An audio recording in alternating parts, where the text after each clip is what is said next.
ಓಂ ಶ್ರೀ ಕೃಷ್ಣ ಪರಬ್ರಹ್ಮಣೇ ನಮಃ. ಶ್ರೀಮದ್ಭಗವದ್ಗೀತಾ 6ನೇ ಅಧ್ಯಾಯ ಆತ್ಮ ಸಂಯಮ ಯೋಗ. ಈ ಅಧ್ಯಾಯಕ್ಕೆ ಆತ್ಮ ಸಂಯಮ ಯೋಗವೆಂದು, ಧ್ಯಾನ ಯೋಗವೆಂದು, ಸಾಧನಾ ಯೋಗವೆಂದು, ಅಭ್ಯಾಸ ಯೋಗವೆಂದು, ಸಮಾಧಿ ಯೋಗವೆಂದು, ಅಧ್ಯಾತ್ಮ ಯೋಗವೆಂದು, ಆತ್ಮಯೋಗವೆಂದು, ಸಂಯಮ ಯೋಗವೆಂದು, ಸ್ವರೂಪ ಯೋಗವೆಂದು ಪರ್ಯಾಯ ಹೆಸರುಗಳು ಇವೆ. ಆದರೂ ಆತ್ಮ ಸಂಯಮ ಯೋಗವೆಂದೇ ಹೆಚ್ಚು ಪ್ರಚಲಿತವಾಗಿದೆ. ಅಂತಃಕರಣದ ಸಂಯಮವನ್ನೇ ಈ ಅಧ್ಯಾಯದಲ್ಲಿ ಹೆಚ್ಚಾಗಿ ಹೇಳಿದೆ. ಈ ಅಧ್ಯಾಯಕ್ಕೆ 5ನೇ ಅಧ್ಯಾಯದ 27-28ನೇ ಶ್ಲೋಕಗಳಲ್ಲಿ ಬಿತ್ತಿದ ಧ್ಯಾನ ಯೋಗವೇ ಬೀಜ. ಜ್ಞಾನಕ್ಕೆ ಕರ್ಮವು ಬಹಿರಂಗ ಸಾಧನ, ಧ್ಯಾನವು ಅಂತರಂಗ ಸಾಧನ. ಈ ಧ್ಯಾನವನ್ನು ನಿಧಿಧ್ಯಾಸನವೆಂದು ಶಾಸ್ತ್ರದಲ್ಲಿ ಕರೆದಿದ್ದಾರೆ. ಅಂತಃಕರಣದಲ್ಲಿರುವ ವಿಪರ್ಯಯ ಅಂದರೆ ವಿಪರೀತ ಬುದ್ಧಿಯನ್ನು ನಿವಾರಣೆ ಮಾಡಲು ಈ ಅಧ್ಯಾಯ ಪ್ರಾರಂಭವಾಗಿದೆ. 1ರಿಂದ 9ನೇ ಶ್ಲೋಕದವರೆಗೆ ತನ್ನನ್ನು ತಾನು ಉದ್ಧಾರ ಮಾಡಿಕೊಳ್ಳುವ ವಿಷಯವು, 10ರಿಂದ 17ರವರೆಗೆ ಜ್ಞಾನಕ್ಕೆ ಮುಖ್ಯವಾಗಿ ಬೇಕಾದ ಅಂತಃಕರಣದ ಶುದ್ಧಿ, ಅದಕ್ಕಾಗಿ ಧ್ಯಾನ ಯೋಗದ ವಿಧಿವಿಧಾನಗಳನ್ನು ಹೇಳಲಾಗಿದೆ. 18ರಿಂದ 26ರವರೆಗೆ ಯೋಗದ ಫಲವು, 27ರಿಂದ 32ರವರೆಗೆ ಬ್ರಹ್ಮಾನಂದ ಸುಖದಲ್ಲಿರುವ ಯೋಗಿಯ ಶ್ರೇಷ್ಠತ್ವವೂ ಹೇಳಿದೆ. 33ರಿಂದ 36ರವರೆಗೆ ಅರ್ಜುನನ ಮನಸ್ಸಿನ ಚಂಚಲತೆ ನಿವಾರಣೆಯ ಪ್ರಶ್ನೆಗೆ ಭಗವಂತನ ಉತ್ತರ ಇದೆ. 37ರಿಂದ 45ರವರೆಗೆ ಜ್ಞಾನನಿಷ್ಠೆಯಲ್ಲಿಯೂ ಪರಿಪೂರ್ಣನಾಗದೆ ಪ್ರಾರಬ್ಧದಿಂದ ಮರಣ ಹೊಂದಿದವನ ಸಾಧನೆಯು ಮುಂದಿನ ಜನ್ಮದಲ್ಲಿ ಕಾರ್ಯರೂಪಕ್ಕೆ ಬಂದು ಅವನನ್ನು ಮುಕ್ತನನ್ನಾಗಿ ಮಾಡುವ ಭಗವಂತನ ಆಶ್ವಾಸನೆಯ ಸ್ವರೂಪವು 46-47ನೇ ಶ್ಲೋಕದಲ್ಲಿ ಈ ಅಧ್ಯಾಯದ ಫಲಶ್ರುತಿಯಲ್ಲಿ ಹೇಳಲ್ಪಟ್ಟಿದೆ. ಓಂ ಶ್ರೀ ಕೃಷ್ಣ ಪರಬ್ರಹ್ಮಣೇ ನಮಃ. ಶ್ರೀಮದ್ಭಗವದ್ಗೀತಾ ಅಥ 6ಠೋಧ್ಯಾಯಃ ಆತ್ಮ ಸಂಯಮ ಯೋಗಃ.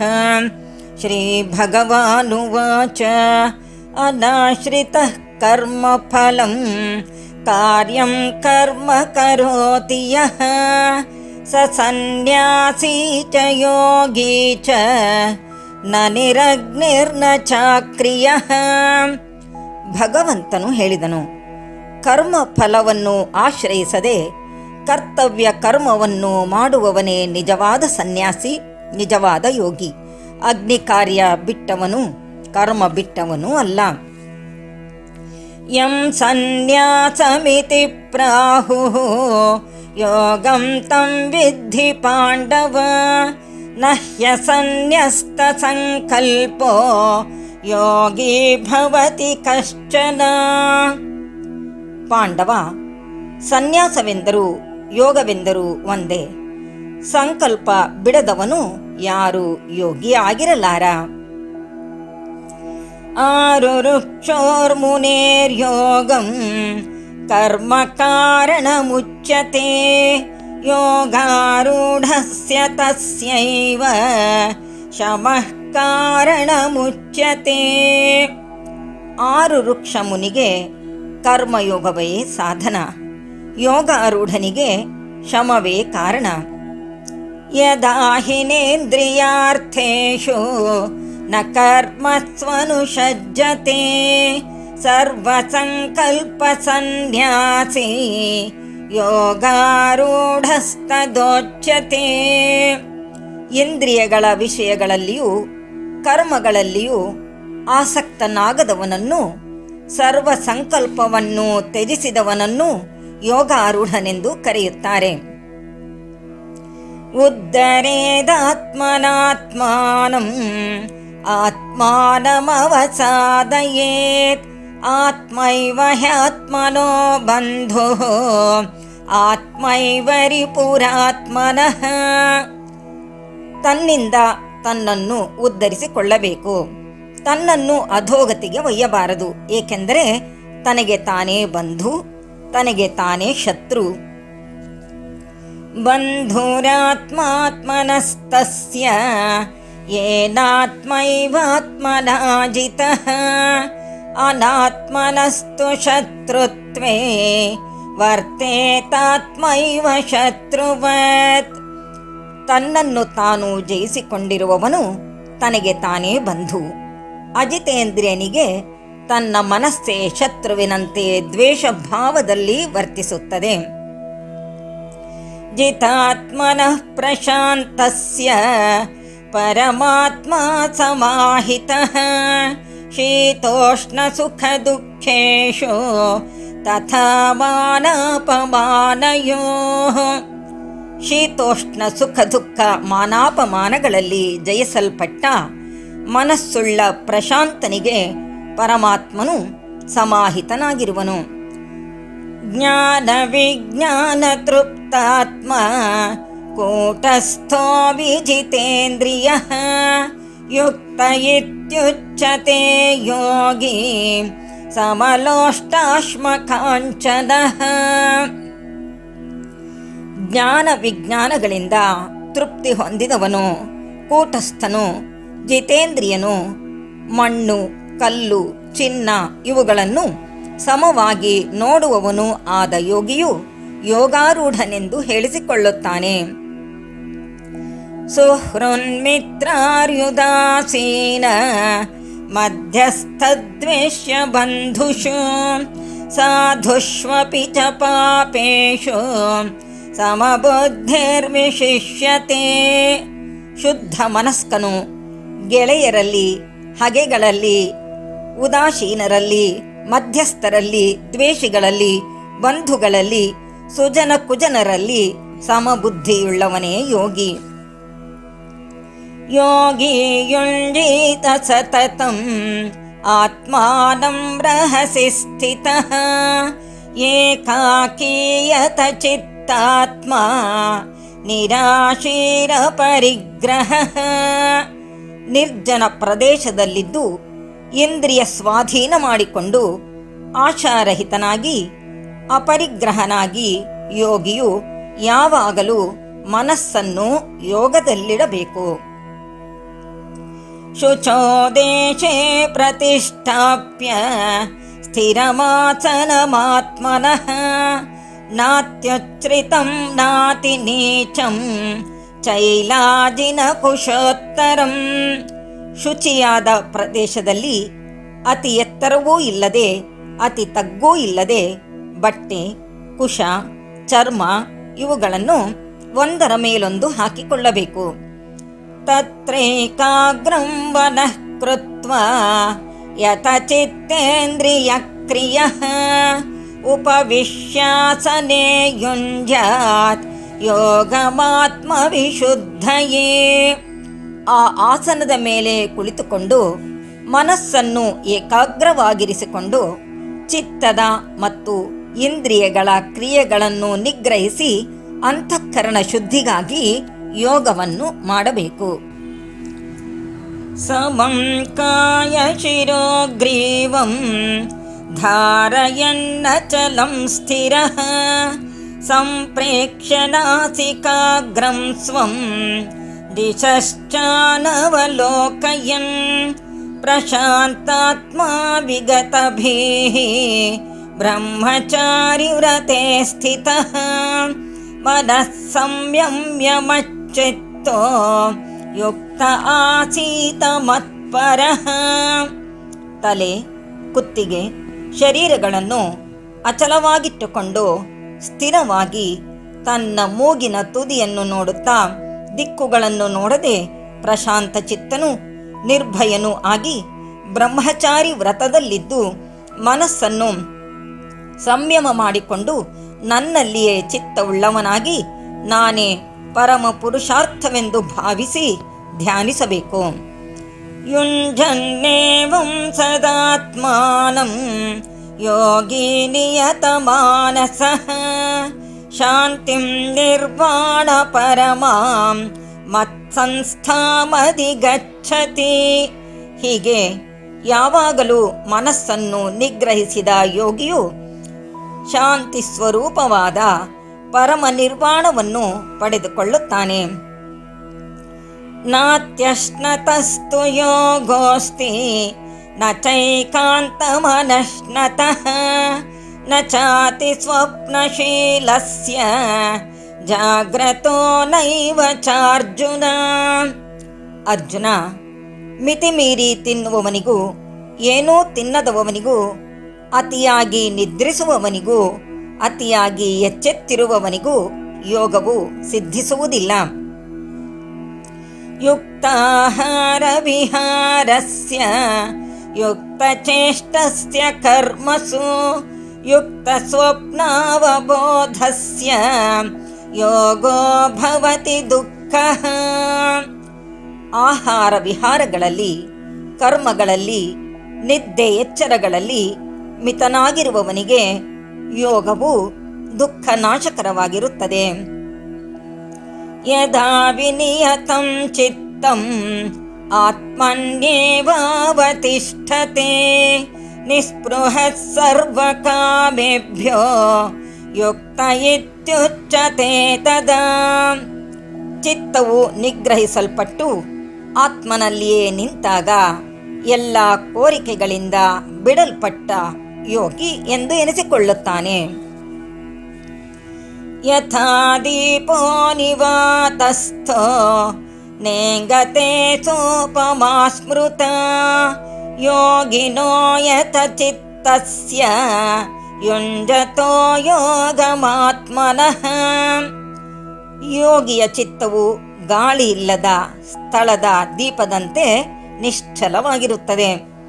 ಯತ್ರೋ ಪರಮತೆ ಚಿತ್ತಂ ನಿರುದ್ಧಂ ಯೋಗ ಸೇವಯ ಯತ್ರ ಚೈವಾತ್ಮನಾತ್ಮಾನಂ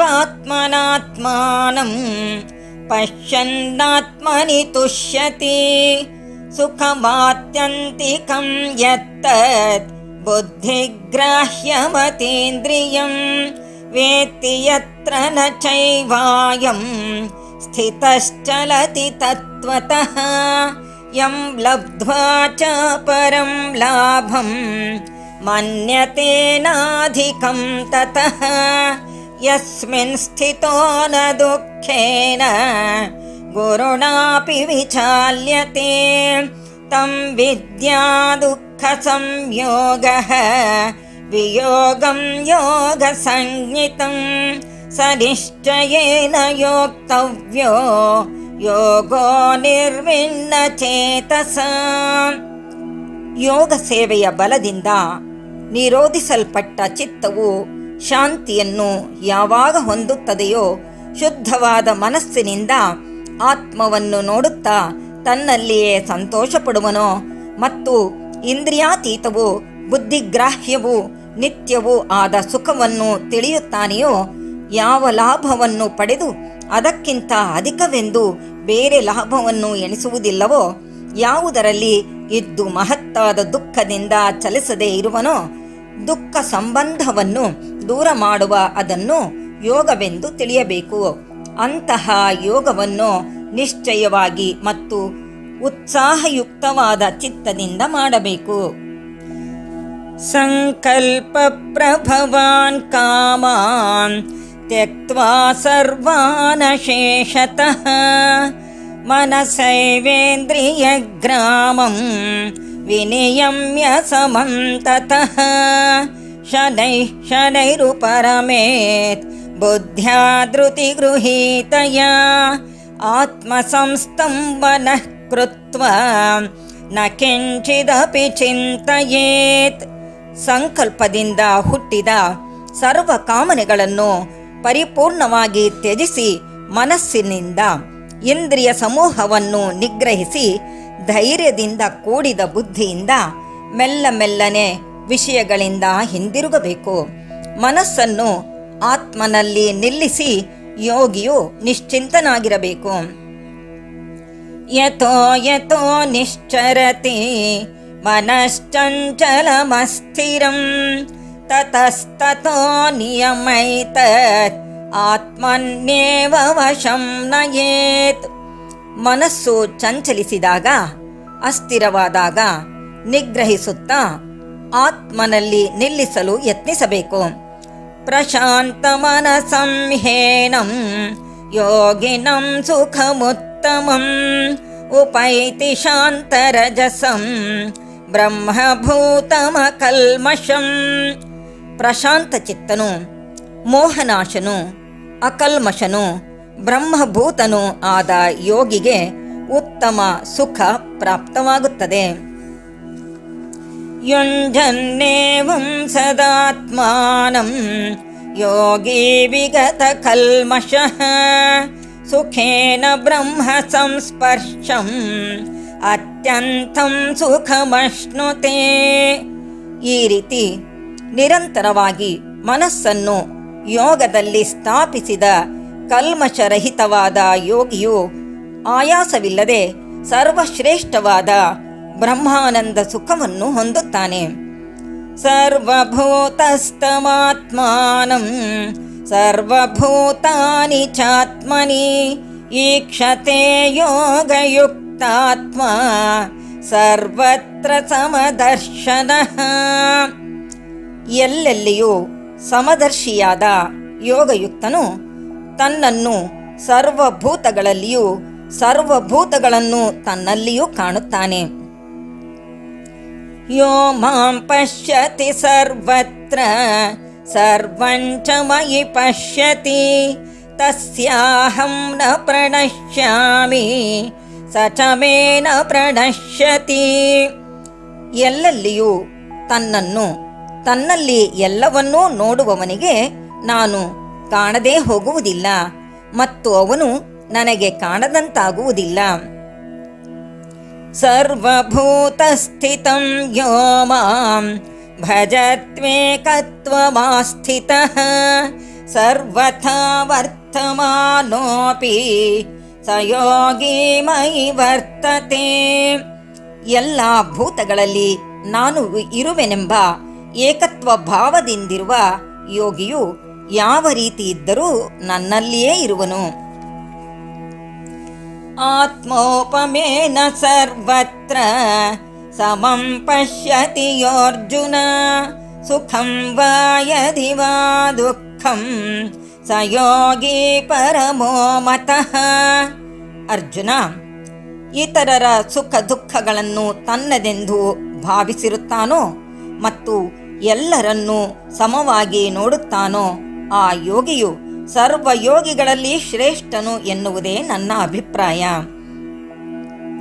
ಅರ್ಜುನ ಉವಾಚ ಯೋಯಂ ಯೋಗಸ್ತ್ವಯಾ ಪ್ರೋಕ್ತಃ ಸಾಮ್ಯೇನ ಮಧುಸೂದನ ಏತಸ್ಯಾಹಂ ನ ಪಶ್ಯಾಮಿ ಚಂಚಲತ್ವಾ ಸ್ಥಿತಿಂ ಸ್ಥಿರಾಂ.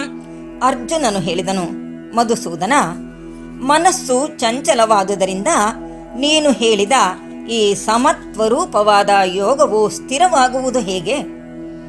ಚಂಚಲಂ ಹಿ ಮನಃ ಕೃಷ್ಣ ಪ್ರಮಾಥಿ ಬಲವದೃಢಂ ತಸ್ಯಾಹಂ ನಿಗ್ರಹಂ ಮನ್ಯೇ ವಾಯೋರಿವ ಸುದುಷ್ಕರಂ.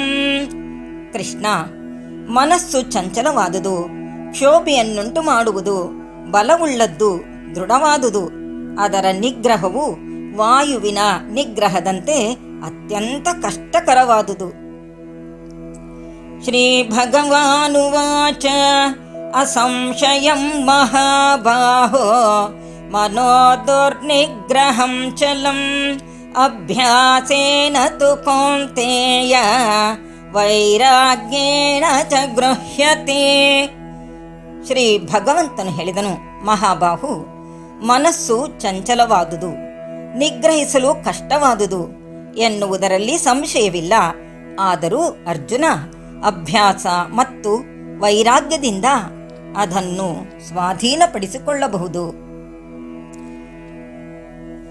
ಅಸಂಯತಾತ್ಮನ ಯೋಗೋ ದುಷ್ಟ್ರಾಪಯಿತಿ ಮೇ ಮತಿಃ ವಶ್ಯಾತ್ಮನಾ ತು ಯತತ ಶಕ್ಯೋ ವಾಪ್ತುಮುಪಾಯತಃ. ಮನಸ್ಸು ಸ್ವಾಧೀನವಿಲ್ಲದವನು ಯೋಗವನ್ನು ಸಾಧಿಸಲಾರನು. ಸ್ವಾಧೀನ ಚಿತ್ತನಾದವನು ಉಪಾಯದಿಂದ ಯೋಗ ಸಿದ್ಧಿಯನ್ನು ಪಡೆಯುವನು.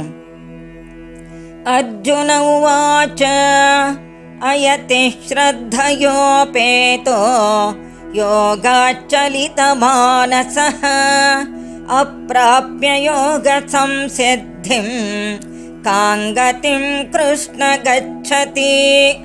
ಅರ್ಜುನನು ಹೇಳಿದನು, ಕೃಷ್ಣ, ಶ್ರದ್ಧಾವಂತನಾಗಿದ್ದು ಪ್ರಯತ್ನವು ಕಡಿಮೆ ಇರುವ ಯೋಗಯುಕ್ತ ಮನಸ್ಸುಳ್ಳವನು ಯೋಗ ಸಿದ್ಧಿಯನ್ನು ಪಡೆಯದೆ ಮರಣ ಹೊಂದಿದರೆ ಯಾವ ಗತಿಯನ್ನು ಹೊಂದುತ್ತಾನೆ? ಕಚ್ಚಿನ್ನೋ ಭಯ ವಿಭ್ರಷ್ಟ ಚಿನ್ನಾಭ್ರಮಿವ ನಶ್ಯತಿ ಅಪ್ರತಿಷ್ಠೋ ಮಹಾಬಾಹೋ ವಿಮೂಢೋ ಬ್ರಹ್ಮಣ ಪಥಿ. ಮಹಾಬಾಹು, ಬ್ರಹ್ಮ ಪ್ರಾಪ್ತಿಯ ಮಾರ್ಗದಲ್ಲಿ ವಿಮೂಢನು, ಉಭಯ ಭ್ರಷ್ಟನು, ಆಶ್ರಯವಿಲ್ಲದವನು ಆದ ಯೋಗಿಯು ಭಿನ್ನ ಭಿನ್ನವಾದ ಮೇಘದಂತೆ ಹಾಳಾಗಿ ಹೋಗುವುದಿಲ್ಲವೇ? ಏತನ್ಮೇ ಸಂಶಯಂ ಕೃಷ್ಣ ಛೇತುಮರ್ಹಸ್ಯ ಶೇಷತಃ ತ್ವದನ್ಯಃ ಸಂಶಯಸ್ಯಾಸ್ಯ ಛೇತಾನಹ್ಯುಪಪದ್ಯತೆ. ಕೃಷ್ಣ, ನೀನಿಲ್ಲದೆ ನನ್ನ ಈ ಸಂಶಯವನ್ನು ನಿಶ್ಶೇಷವಾಗಿ ಹೋಗಲಾಡಿಸಲು ಯಾರೂ ಸಮರ್ಥರಿಲ್ಲ. ಶ್ರೀ ಭಗವಾನುವಾಚ ಪಾರ್ಥನೈವೇಹ ನಾಮುತ್ರ ವಿನಾಶಸ್ತಸ್ಯ ವಿದ್ಯತೆ ನಹಿ ಕಲ್ಯಾಣಕೃತ್ ಕಶ್ಚಿತ್ ದುರ್ಗತಿಂ ತಾತ ಗಚ್ಚತಿ. ಶ್ರೀ ಭಗವಂತನು ಹೇಳಿದನು, ಅರ್ಜುನ, ಯೋಗ ಭ್ರಷ್ಟನಿಗೆ ಇಹ ಪರಲೋಕಗಳಲ್ಲೂ ವಿನಾಶವಿಲ್ಲ. ಒಳ್ಳೆಯದನ್ನು ಮಾಡಿದ ಯಾವನು ಎಂದು ಅಧೋಗತಿಯನ್ನು ಹೊಂದುವುದಿಲ್ಲ. ಪ್ರಾಪ್ಯ ಪುಣ್ಯಕೃತಾನ್ ಲೋಕಾನ್ ಉಷಿತ್ವಾ ಶಾಶ್ವತಿ ಸಮಾಹ ಶುಚೀನಾಂ ಶ್ರೀಮತಾಂ ಗೇಹೇ ಯೋಗ ಭ್ರಷ್ಟೋಭಿಜಾಯತೆ. ಯೋಗ ಭ್ರಷ್ಟನು ಪುಣ್ಯಶಾಲಿಗಳ ಲೋಕವನ್ನು ಹೊಂದಿ ಅಲ್ಲಿ ಚಿರಕಾಲ ಸುಖವನ್ನನುಭವಿಸಿ ನಂತರ ಪವಿತ್ರರಾದ ಭಾಗ್ಯವಂತರ ಮನೆಯಲ್ಲಿ ಹುಟ್ಟುವನು. ಅಥವಾ ಯೋಗಿನಾಮೇವ ಕುಲೇ ಭವತಿ ಧೀಮತಾಂ ಏತದ್ಧಿ ದುರ್ಲಭತರಂ ಲೋಕೆ ಜನ್ಮಯದೀದೃಶಂ. ಅಥವಾ ಪ್ರಜ್ಞಾವಂತರಾದ ಜ್ಞಾನಿಗಳಾದ ಯೋಗಿಗಳ ವಂಶದಲ್ಲಿ ಹುಟ್ಟುತ್ತಾನೆ. ಇಂತಹ ಜನ್ಮ ಈ ಲೋಕದಲ್ಲಿ ದುರ್ಲಭತರವಾದುದು. ತತ್ರ ತಂ ಬುದ್ಧಿ ಸಂಯೋಗಂ ಲಭತೆ ಪೌರ್ವದೇಹಿಕಂ ಯತತೆ ಚ ತತೋ ಭೂಯಃ ಸಂಸಿದ್ಧೋ ಕುರುನಂದನ. ಕುರುನಂದನ, ಯೋಗ ಭ್ರಷ್ಟನು ಪೂರ್ವ ಜನ್ಮದಲ್ಲಿ ನಿಲ್ಲಿಸಿದ ಯೋಗ ಬುದ್ಧಿಯನ್ನು ಈ ಜನ್ಮದಲ್ಲಿ ಪಡೆದು ಪೂರ್ಣ ಸಿದ್ಧಿಗಾಗಿ ಅಧಿಕ ಪ್ರಯತ್ನ ಮಾಡುತ್ತಾನೆ. ಪೂರ್ವಾಭ್ಯಾಸೇನ ತೇನೈವ ಹ್ರಿಯತೆ ಯವಶೋಪಿ ಸಹ ಜಿಜ್ಞಾಸುರಪಿ ಯೋಗಸ್ಯ ಶಬ್ದ ಬ್ರಹ್ಮಾತಿ ವರ್ತತೆ. ಪೂರ್ವಜನ್ಮ ಸಂಸ್ಕಾರದಿಂದ ಅವನು ಅನಾಯಾಸವಾಗಿ ಮುಂದಕ್ಕೆ ನಡೆಯುತ್ತಾನೆ. ಅವನು ಯೋಗವನ್ನು ತಿಳಿದುಕೊಳ್ಳಬೇಕೆಂಬ ಜಿಜ್ಞಾಸುವಾಗಿದ್ದರೂ ವೇದೋಕ್ತವಾದ ಕರ್ಮಗಳ ಫಲವನ್ನು ದಾಟಿ ಹೋಗುತ್ತಾನೆ. ಪ್ರಯತ್ನಾದ್ಯತಮಾನಸ್ತು ಯೋಗಿ ಸಂಶುದ್ಧ ಕಿಲ್ಬಿಷಃ ಅನೇಕ ಜನ್ಮ ಸಂಸಿದ್ಧಃ ತತೋ ಯಾತಿ ಪರಾಂಗತಿಂ. ಪ್ರಯತ್ನದಿಂದ ಅಭ್ಯಾಸ ಮಾಡುತ್ತಿರುವವನು ಪಾಪರಹಿತನು, ಅನೇಕ ಜನ್ಮಗಳಿಂದ ಸಿದ್ಧಿ ಹೊಂದಿದವನು ಆದ ಯೋಗಿಯು ಪರಮಗತಿಯನ್ನು ಹೊಂದುತ್ತಾನೆ. ತಪಸ್ವಿಭ್ಯೋಧಿಕೋ ಯೋಗಿ ಜ್ಞಾನಿಭ್ಯೋಪಿ ಮತೋಧಿಕಃ ಕರ್ಮಿಭ್ಯಶ್ಚಾಧಿಕೋ ಯೋಗಿ ತಸ್ಮಾದ್ಯೋಗಿ ಭವಾರ್ಜುನ. ತಪಸ್ಸಿಗಳಿಗಿಂತಲೂ ಬರೀ ಶಾಸ್ತ್ರಾರ್ಥ ತಿಳಿದ ಜ್ಞಾನಿಗಳಿಗಿಂತಲೂ ಅಗ್ನಿಹೋತ್ರಾದಿ ಕರ್ಮಗಳನ್ನು ಮಾಡುವ ಕರ್ಮಿಗಳಿಗಿಂತಲೂ ಯೋಗಿಯು ಶ್ರೇಷ್ಠನೆಂದು ನನ್ನ ಅಭಿಪ್ರಾಯ. ಆದುದರಿಂದ ಅರ್ಜುನ ಯೋಗಿಯಾಗು. ಯೋಗಿನಾಮಪಿ ಸರ್ವೇಷಾಂ ಮದ್ಗತೇನಾಂತರಾತ್ಮನ ಶ್ರದ್ಧಾವಾನ್ ಭಜತೆ ಯೋ ಮಾಂ ಸಮೇ ಯುಕ್ತತಮೋ ಮತಃ. ನನ್ನಲ್ಲಿಯೇ ಚಿತ್ತವನ್ನು ನಿಲ್ಲಿಸಿ ಶ್ರದ್ಧಾವಂತನಾಗಿ ನನ್ನನ್ನು ಭಜಿಸುವವರು ಯೋಗಿಗಳಿಗಿಂತಲೂ ಶ್ರೇಷ್ಠರು. ಓಂ ತತ್ಸತ್ ಇತಿ ಶ್ರೀಮದ್ಭಗವದ್ಗೀತಾಸು ಉಪನಿಷತ್ಸು ಬ್ರಹ್ಮವಿದ್ಯಾಯಾಂ ಯೋಗಶಾಸ್ತ್ರೇ ಶ್ರೀಕೃಷ್ಣಾರ್ಜುನ ಸಂವಾದೇ ಆತ್ಮಸಂಯಮಯೋಗೋ ನಾಮ ಷಷ್ಠೋಧ್ಯಾಯಃ. ಎಂಬಲ್ಲಿಗೆ 6ನೆಯ ಅಧ್ಯಾಯವು ಮುಗಿಯಿತು.